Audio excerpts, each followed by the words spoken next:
ఇక ఈరోజు ఇంకా టైం గడుస్తుంది కాబట్టి ఇంకా చాలా మంది వచ్చి జాయిన్ అవుతున్నారు రెస్క్యూ ఆపరేషన్స్లో. ఇంకా స్పీడ్గా అక్కడ జరగబోతుంది. సో ఇవాల్టి ప్లాన్స్ ఎలా ఉన్నాయి, ఎన్ని టీంలు ఈ రెస్క్యూ ఆపరేషన్లో పాల్గొంటున్నాయి, ఇక మరింత సమాచారం అక్కడే ఉన్న మా స్పెషల్ కరెస్పాండెంట్ నూర్ అందిస్తారు. నూర్,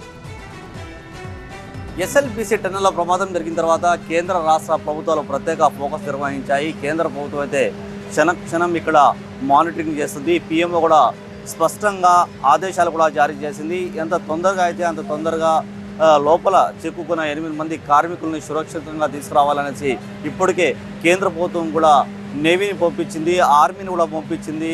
ఎస్డీఆర్ఎఫ్, ఎన్డీఆర్ఎఫ్ టీములతో పాటు అనేక దేశంలో ప్రముఖ గుర్తింపు పొందిన చాలామంది టెక్నికల్ ఇంజనీర్ కూడా సగటు స్థలాలకు అయితే చేరుకున్నారు. నిన్నటి నుంచి అనేక ప్రాంతాల నుంచి వచ్చిన ఇంజనీర్లు కూడా ఈ పరిస్థితిని పరిశీలించారు. లోపల టన్నెల్లో జరిగిన ప్రమాదాన్ని కూడా వారు పరిశీలిస్తున్నారు.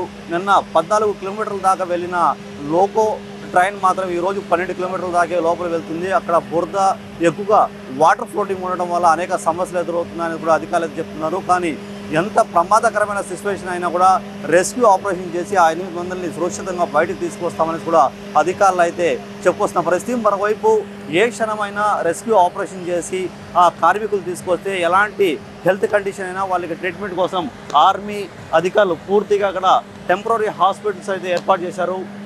ఎస్డీఆర్ఎఫ్ టీములతో పాటు కూడా నేవీ అధికారులు కూడా రంగంలో దిగారు. రాత్రంతా అంచనాలు వేశారు ఏ విధంగా లోపల రెస్క్యూ ఆపరేషన్ చేయాలి.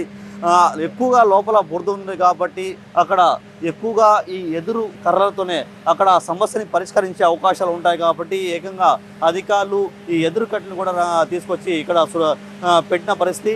ఆ బురదల్లో ప్రత్యేకంగా రెస్క్యూ ఆపరేషన్ చేయడానికి ఇలాంటి రాడ్స్ ఎక్కువగా అవసరం పడతాయి. ఇలాంటి రాడ్స్తోనే ఆడ రెస్క్యూ ఆపరేషన్ చేసే అవకాశాలు ఉంటాయి. కాబట్టి మరి కాసేపట్లో అంటే ఆల్రెడీ ఆర్మీ, నేవీ అధికారులు రంగం దిగారు కాబట్టి రెస్క్యూ ఆపరేషన్ చాలా వేగంగా జరుగుతుంది. ఎంతసేపులో ఎన్ని గంటల్లో లోపల చిక్కుకున్న 8 మందిని సురక్షితంగా తీసుకొస్తారనేది అక్కడ అధికారులు అయితే చెప్పలేని పరిస్థితి. ఎస్ఎల్బీసీ టన్నెల్ నుంచి కెమెరామెన్ యశ్వంత్, నూర్, మహమ్మద్, టీవీ 9.